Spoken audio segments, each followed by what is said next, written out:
Hi friends, tips of ലൈഫിൻ്റെ പുതിയൊരു വീഡിയോയിലേക്ക് എല്ലാവർക്കും സ്വാഗതം. നമ്മൾ ഇന്ന് ജീവിച്ചുകൊണ്ടിരിക്കുന്നത് ബോഡി ഷേമിങ് ഒരുപാട് ഉള്ള ഒരു കാലഘട്ടത്തിലൂടെയാണല്ലേ. ഒരു മെലിഞ്ഞ ഒരാൾ ഒരു കല്യാണത്തിനോ മറ്റോ പോയിട്ടുണ്ടെങ്കിൽ കാണുന്ന ആൾക്കാരായിരിക്കും, നിനക്ക് വീട്ടിൽ കഴിക്കാനൊന്നും കിട്ടുന്നില്ലേ എന്ന് ചോദിക്കും. എന്നാൽ ഒരു തടിച്ച ആളാണെങ്കിലോ അയാളോട് ചോദിക്കും, വീട്ടിലുള്ളത് മുഴുവൻ കഴിക്കുന്നത് നീയാണോ എന്ന്. ഇങ്ങനെയുള്ള ചോദ്യങ്ങൾ നേരിട്ടുള്ളവരായിരിക്കും അല്ലേ നമ്മളിൽ ഭൂരിഭാഗവും. അപ്പോൾ അങ്ങനെയുള്ളവരുടെ ആ ചോദ്യങ്ങൾക്ക് വേണ്ടി നമ്മുടെ ശരീരത്തിൽ തടി കൂട്ടാനോ കുറയ്ക്കാനോ നിൽക്കേണ്ട ആവശ്യമില്ല.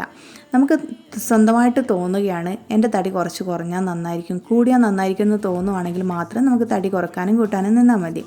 അപ്പോൾ ഞാനിന്ന് വന്നേക്കുന്നത് വെയിറ്റ് ഗെയിൻ ചെയ്യണമെന്ന് ആഗ്രഹിക്കുന്നവർക്ക് വേണ്ടിയുള്ള ഒരു ഡ്രിങ്കുമായിട്ടാണ്. നമുക്കതുണ്ടാക്കാൻ വേണ്ടി തുടങ്ങാം. ഞാനതിനു വേണ്ടി ഒരു മിക്സി ജാറിലോട്ടേക്ക് ഒരു നേന്ത്രപ്പഴം കഷ്ണങ്ങളാക്കി ഇട്ട് കൊടുക്കുന്നുണ്ട്. ചെറിയ കഷ്ണങ്ങളാക്കി ഇട്ട് കൊടുത്താൽ നമുക്ക് ജ്യൂസ് അടിച്ചെടുക്കാൻ വളരെ എളുപ്പമായിരിക്കും. അതിനുവേണ്ടിയാണ് ഞാനിങ്ങനെ കട്ട് ചെയ്തിട്ട് കൊടുക്കുന്നത്.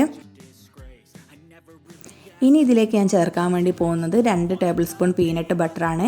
ഞാൻ പറയുന്ന സാധനങ്ങളുടെ അളവൊക്കെ സെയിം തന്നെ എടുക്കാൻ. നമുക്ക് കൂട്ടി എടുക്കുന്നുണ്ടെങ്കിൽ, ക്വാണ്ടിറ്റി കൂടുതൽ എടുക്കുന്നുണ്ടെങ്കിൽ അതിനനുസരിച്ച് കൂട്ടി കൊടുക്കുക, അല്ലെങ്കിൽ സെയിം അളവിൽ തന്നെ എടുക്കുക. പീനട്ട് ബട്ടർ നമുക്ക് 1 മിനിറ്റ് കൊണ്ട് വീട്ടിലുണ്ടാക്കിയെടുക്കാൻ വേണ്ടി പറ്റും. അതിൻ്റെ വീഡിയോ കൊണ്ട് ഞാനിതിൽ ഉൾപ്പെടുത്തിയിട്ടുണ്ട്. അടുത്തതായിട്ട് ഞാൻ ഇതിനകത്തോട്ടേക്ക് ചേർക്കാൻ വേണ്ടി പോകുന്നത് 1 ടേബിൾ സ്പൂൺ ഹോർലിക്സ് ആണ്. ഹോർലിക്സ് ഓപ്ഷനിലാണ്, നിർബന്ധമൊന്നുമില്ല. നിങ്ങൾക്ക് വേണ്ടാന്നുണ്ടെങ്കിൽ സ്കിപ്പ് ചെയ്യാം, അല്ലെങ്കിൽ ബൂസ്റ്റോ മറ്റോ ഉണ്ടെങ്കിൽ അത് ചേർത്ത് കൊടുക്കാം. പെട്ടെന്ന് വെയിറ്റ് വെക്കാൻ പഞ്ചസാര നല്ലൊരു ഓപ്ഷൻ ആണെങ്കിലും ഞാനത് നിങ്ങൾക്ക് വേണ്ടി സജസ്റ്റ് ചെയ്യുന്നില്ല. കാരണം എന്ന് വെച്ചാൽ നമുക്ക് ഹെൽത്തി വെയിറ്റ് ഗെയിൻ ആണ് ഞാൻ ഇതിലൂടെ ഉദ്ദേശിക്കുന്നത്. അതുകൊണ്ടാണ് ഞാൻ ഇതിനകത്തോട്ട് ഹോർലിക്സ് ചേർത്ത് കൊടുത്തത്, ഒരു ടേസ്റ്റിന് വേണ്ടി മാത്രം. ഇനി നമുക്ക് പാൽ കൂടെ ഒഴിച്ചിട്ട്, 1 ഗ്ലാസ് പാലാണ് ഞാനിവിടെ എടുത്തേക്കുന്നത്. ആ പാൽ കൂടെ ഒഴിച്ചിട്ട് നന്നായിട്ട് അരച്ചെടുത്തുകൊണ്ട് വരാം. ഞാനിവിടെ നന്നായിട്ട് അരച്ചെടുത്തിട്ടുണ്ട്. ഇതേതുപോലെ ജ്യൂസാക്കി നല്ലതുപോലെ അരച്ചെടുക്കുക. നിങ്ങൾക്ക് പഴത്തിൻ്റെ ടേസ്റ്റ് ഒന്നും കുഴപ്പമില്ല എന്നുണ്ടെങ്കിൽ ഇതുപോലെ തന്നെ അരച്ചെടുക്കുക. ഇനി പഴത്തിൻ്റെ ടേസ്റ്റ് പ്രശ്നം ഉണ്ടെങ്കിൽ അതിൻ്റെ അകത്തൊരു ഏലക്കായൊക്കെ ഇട്ടിട്ട് ഒന്ന് അടിച്ചെടുക്കാം. നമ്മുടെ ഡ്രിങ്ക് ഇവിടെ റെഡി ആയിട്ടുണ്ട്. ഈ ഡ്രിങ്ക് രാവിലെയും വൈകുന്നേരവും കൂടെ കഴിക്കുക. അതിൻ്റെ കൂട്ടത്തിൽ തന്നെ ഒരു ബോയിൽ ചെയ്ത എഗ്ഗ് കൂടെ കഴിക്കുകയാണെങ്കിൽ കൂടുതൽ എഫക്റ്റീവ് ആയിരിക്കും. അപ്പോൾ അതും കൂടെ കഴിക്കാൻ വേണ്ടി ശ്രദ്ധിക്കുക. ഇനി നമുക്ക് നമ്മുടെ പീനട്ടിൻ്റെ റെസിപ്പിയിലോട്ടേക്ക് പോവാം. പീനട്ട് ബട്ടർ ഉണ്ടാക്കിയെടുക്കാൻ വേണ്ടിയിട്ട് ഒരുപാട് ടൈമിൻ്റെ ആവശ്യമൊന്നുമില്ല. ജസ്റ്റ് 1 മിനിറ്റ് മാത്രം മതി. നമുക്ക് പെട്ടെന്ന് തന്നെ ഉണ്ടാക്കിയെടുക്കാൻ വേണ്ടി പറ്റും. അതുപോലെ തന്നെ കുഞ്ഞുങ്ങൾക്കൊക്കെ നല്ല ഹെൽത്തി ആയിട്ടുള്ള ബട്ടർ നമുക്ക് തന്നെ ഉണ്ടാക്കി കൊടുക്കാൻ വേണ്ടി പറ്റും. അവരുടെ സ്നാക്സ് ബോക്സിലൊക്കെ നമുക്ക് ഒരു ബ്രെഡിൻ്റെ കൂടെ ഈ ബട്ടറും കൂടെ ആക്കി കൊടുക്കുകയാണെങ്കിൽ അവരുടെ ഹെൽത്തിനും നല്ലതായിരിക്കും. അതിനുവേണ്ടി ഞാൻ 240 ml കപ്പിൽ 1 കപ്പ് നിലക്കടലയാണ് എടുത്തേക്കുന്നത്. ഇനി നമുക്കിത് നന്നായിട്ടൊന്ന് വറുത്തെടുക്കാം. നിലക്കടലേൻ്റെ തോല് കളയാൻ വേണ്ടി നമുക്ക് വളരെ എളുപ്പമാണ്. ഒരു തുണിയിലിട്ടിട്ട് ജസ്റ്റ് അതിനൊന്ന് പ്രസ് ചെയ്ത് കൊടുത്തു കഴിഞ്ഞാൽ, നല്ലപോലെ ഒന്ന് അമർത്തി കൊടുത്തു കഴിഞ്ഞാൽ അതിൻ്റെ തൊലിയൊക്കെ പെട്ടെന്ന് തന്നെ നമുക്ക് കളഞ്ഞെടുക്കാൻ വേണ്ടി പറ്റും. അപ്പോൾ തൊലിയൊക്കെ കളഞ്ഞിട്ട് ഞാൻ ഈ കടലേനെ മിക്സിയുടെ ചെറിയ ജാറിലോട്ടൊക്കെ എടുത്തിട്ടുണ്ട്. നമ്മൾ അരിയൊക്കെ പൊടിക്കാൻ ഉപയോഗിക്കുന്ന ജാറാണിത്. അപ്പോൾ ഇതിനകത്ത് തന്നെ എടുക്കാൻ വേണ്ടി ശ്രദ്ധിക്കുക, എന്നാലേ നമ്മളെ ബട്ടർ ശരിയായി വരുള്ളൂ.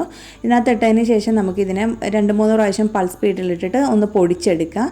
ഇതുപോലെ ഒന്ന് പൊടിച്ചെടുത്തതിന് ശേഷം നമുക്ക് അതിനകത്തോട്ടേക്ക് ഒരു പിഞ്ച് ഉപ്പ് ചേർത്ത് കൊടുക്കാം. ഉപ്പും കൂടി ചേർത്തതിന് ശേഷം നമുക്കിതിനെ ഫസ്റ്റ് സ്പീഡിലിട്ടിട്ട് ഒന്ന് അടിച്ചെടുക്കാം. ഫസ്റ്റ് സ്പീഡിൽ മാത്രം ഇട്ടാൽ മതി, സ്പീഡ് കൂട്ടേണ്ട ആവശ്യമില്ല. ഒരു 30-40 സെക്കൻഡ് കൊണ്ട് തന്നെ നമ്മുടെ ബട്ടറിനുള്ളിലെ നെയ്യൊക്കെ ഇറങ്ങി നല്ലപോലെ ബട്ടർ ആവാൻ വേണ്ടി തുടങ്ങും. നമുക്കിതൊന്നും കൂടെ ഒന്ന് അടിച്ചെടുക്കാം. ഇത് കണ്ടില്ലേ, ഇതുപോലെ തന്നെ ഒന്ന് അടിച്ചെടുക്കുക. ഫസ്റ്റ് സ്പീഡിൽ മാത്രം ഇട്ടാൽ മതി. അപ്പോൾ നിങ്ങളെൻ്റെ ചാനൽ ആദ്യമായിട്ട് കാണുകയാണെങ്കിൽ ഒന്ന് സബ്സ്ക്രൈബ് ചെയ്തേക്കണേ. തൊട്ടടുത്ത് തന്നെയുള്ള ബെല്ലൈക്കൺ കൂടി ഒന്ന് എനേബിൾ ചെയ്ത് വെക്കുകയാണെങ്കിൽ ഞാൻ ഇതുപോലുള്ള സിമ്പിൾ വീഡിയോസായിട്ട് വരുമ്പോൾ നിങ്ങൾക്ക് പെട്ടെന്ന് തന്നെ നോട്ടിഫിക്കേഷനായിട്ട് കിട്ടും. അപ്പോൾ ചാനലിൽ കയറി ഞാൻ മുമ്പേ അപ്ലോഡ് ചെയ്ത വീഡിയോസൊക്കെ ഒന്ന് കണ്ടു നോക്കുക. നിങ്ങൾക്ക് ഇഷ്ടപ്പെടുകയാണെങ്കിൽ ലൈക്ക് ചെയ്യുക, മറ്റുള്ളവർക്കും കൂടി ഒന്ന് ഷെയർ ചെയ്ത് കൊടുക്കുക.